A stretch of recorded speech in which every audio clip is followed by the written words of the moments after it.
जिस जिसके घर में बच्चों के जन्मदिन मनाए जाते हैं हाथ खड़ा करो। सबके घर में मनाए जाते हों, सबके घर में मनाए जाते हैं ना। अब जरा थोड़ा सा ध्यान इस बात पे भी देना, सबके घर में बच्चों के जन्मदिन मनाए जाते हैं, केक मंगाया जाता है। हाँ जी या ना जी, केक मनाया जाता है। उस केक को मंगाते हो, अच्छी बात है, केक खाने की चीजें खाओ, आपको अच्छा लगता है। लेकिन केक आपने क्यों मंगाया है ये कभी जाना? एक पीढ़ी दर पीढ़ी हस्तांतरण। मैंने एक चीज देखी थी अभी थोड़े दिन पहले, अब तो थोड़ी कम हो गई है, कि सबके पैर में काला धागा बंधा था।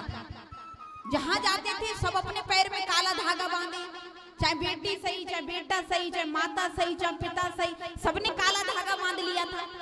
और 2-4 लोगों से हमने पूछा भी था कि ये काला धागा पैर में दीदी क्यों बांधा? तो कह रही हमें नहीं पता, सबने बांधा तो हमने भी बांध लिया। अब सब कुआं में गिरे तो तुम भी कुआं में गिरो।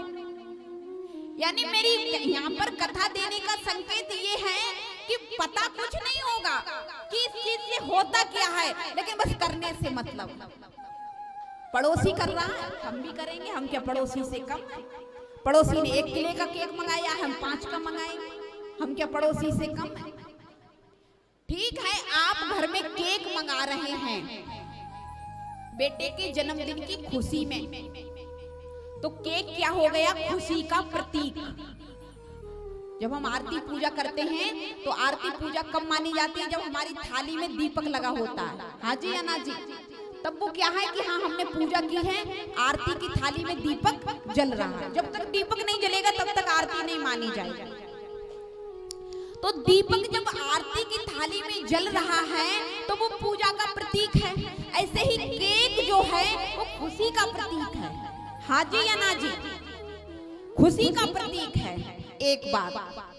अब दूसरी बात, जिस बेटे का जन्मदिन है उसी बेटे के हाथ में इतना बड़ा चाकू दे दिया जाता है। हाँ जी या ना जी? उसी बेटे के हाथ में चाकू दे दिया जाता है। अगर हमारी पूजा का दीपक अकस्मात हवा से या इत्यादि ज्यादा तेज चलाने से कभी कभी बुझ जाता है, तो हम लोग क्या सोचते हैं कि अब सगुन हो गया। आता है कभी कभी कि अरे हमारा आरती का दीपक बुझ गया, या हमारी पूजा की धूप बत्ती गिर गई, या कोई सामग्री गिर जाए तो मन में निराशा आ जाती है।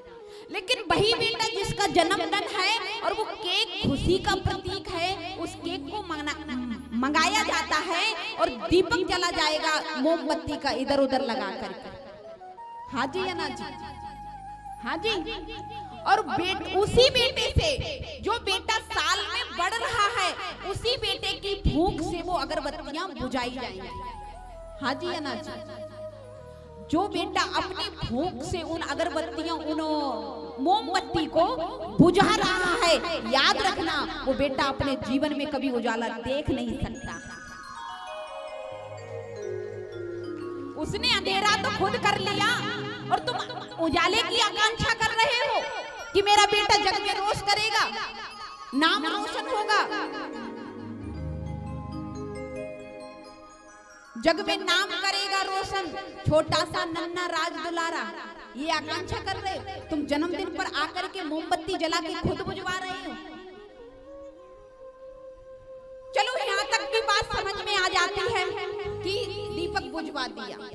दूसरी जो खुशी है केक की, उस केक को इतनी बड़ी छुरी से ला करके उन्हीं खुशियों को बीच से काट दिया जाता है। उन्हीं खुशियों को बीच से काट दिया जाता है और फिर बोला जाता है, क्या बोलते हो? Happy birthday to you. Happy, happy मानी खुश रहो।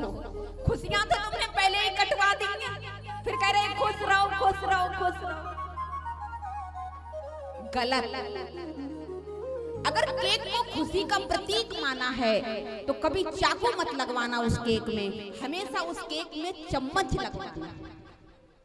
केक में कोई इतनी बड़ी तो है नहीं, लोहिया का बना हुआ जो छुरी से ऐसे ऐसे काटा जाएगा। केक तो कितना कोमल होता है ना, क्रीम का बना हुआ। तो चम्मच मंगाओ उस दिन, पीतल की चम्मच हो सके तो मंगाओ, पीतल की ना हो सके तो स्टील की मंगाओ, स्टील की भी ना ला सको तो लकड़ी की ही लेके आओ, लेकिन चम्मच लेकर के आओ। और उस चम्मच से केक में लेकर के पहले आपके जो इष्ट देव हैं घर में, चाहे गुरु जी हैं, चाहे भगवान जी हैं, चाहे ठाकुर जी हैं, उनको बेटे के हाथ से लगवाओ, फिर माता पिता को खिलवाओ, फिर अपने बेटे को खुद खिलाओ। ये खुशी का प्रतीक है।